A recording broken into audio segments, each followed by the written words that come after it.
Hello everyone, this is Lucas and I'm going to share the business analysis and recommendations about Tencent today.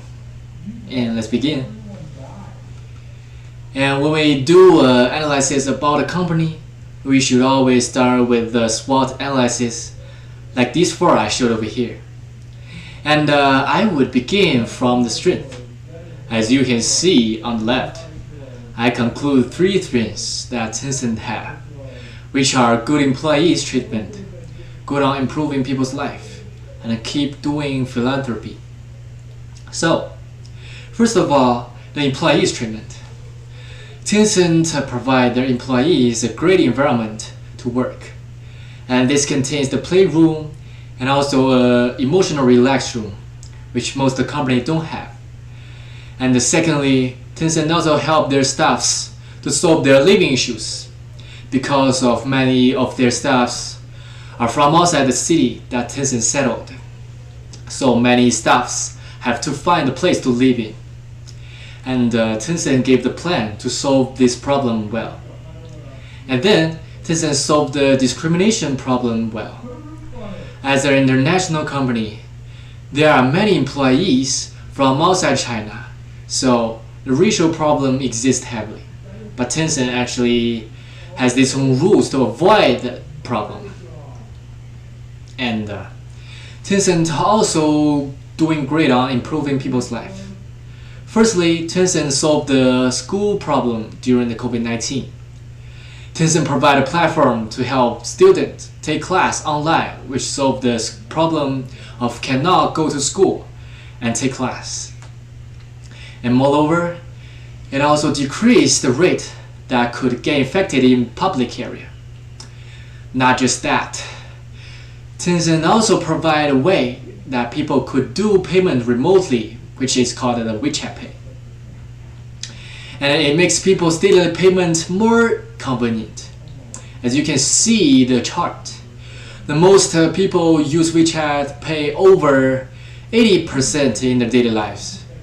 And from another chart that young people use the online payment the most, which proves the online payment is the trend and shows that Tencent is following the trend.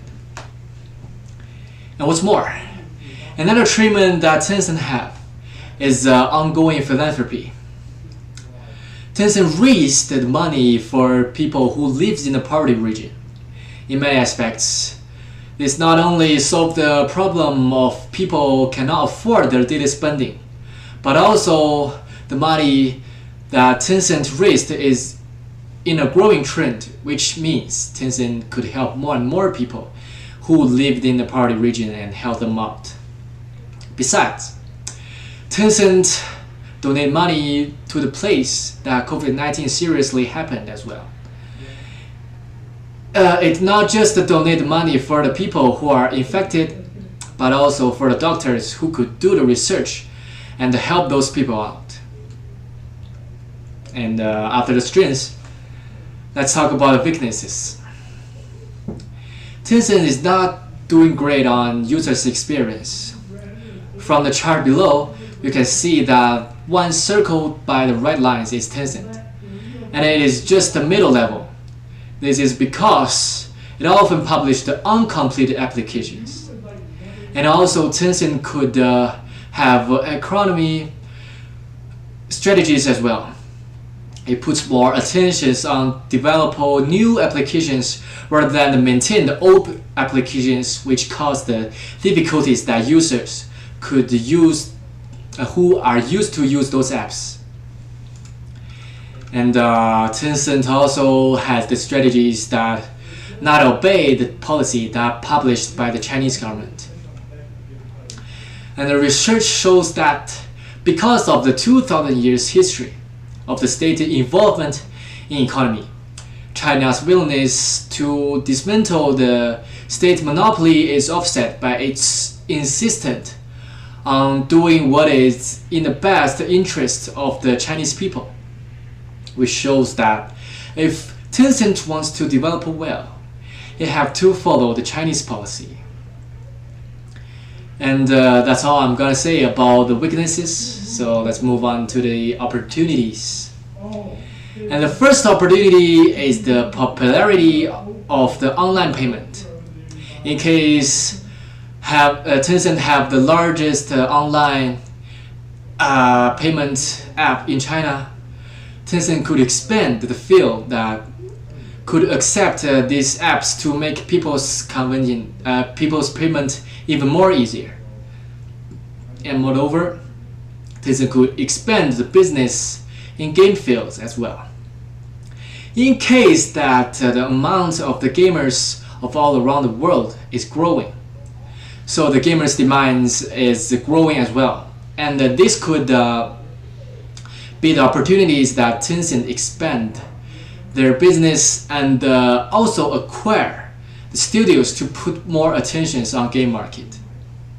Not only that, for those studios who are nearly broke, Tencent could provide them a better treatment as well. And after the opportunities, let's talk about the threats. The first threat is the adverse state policies. Chinese government have the policies that to the teenagers who are under 18, and they could only play 1 hour games a day. And Tencent's main market is game market. And this policy means that the teen market is not work for Tencent anymore. And the Chinese government also have the policies about internet content. And as the largest internet company in China, this limits Tencent's business in many fields. And the second threat is the competition between the internet companies. And NetEase is the largest competitor of Tencent in China. This is because NetEase has the high degree overlap business as Tencent did. And this makes the competition of those two companies is especially intensified. And otherwise, the impact on maintenance on the mainstream business of the financial expenditure used to address the competition could be more serious as well. And finally, the recommendations. And for me, I think Tencent should change their focus from the game market to the artificial intelligence area. Because the artificial intelligence is the trend of social services. And this could not only improve the people's daily life in the future, but also could fulfill the social practice. Moreover, improve users' experience could be another path. First, launch the experience version of the program, and then use the data provided by users to improve the final version of the program. This would be another way to improve users' experience. So that's all I'm gonna say about the Tencent today, and thank you very much for listening.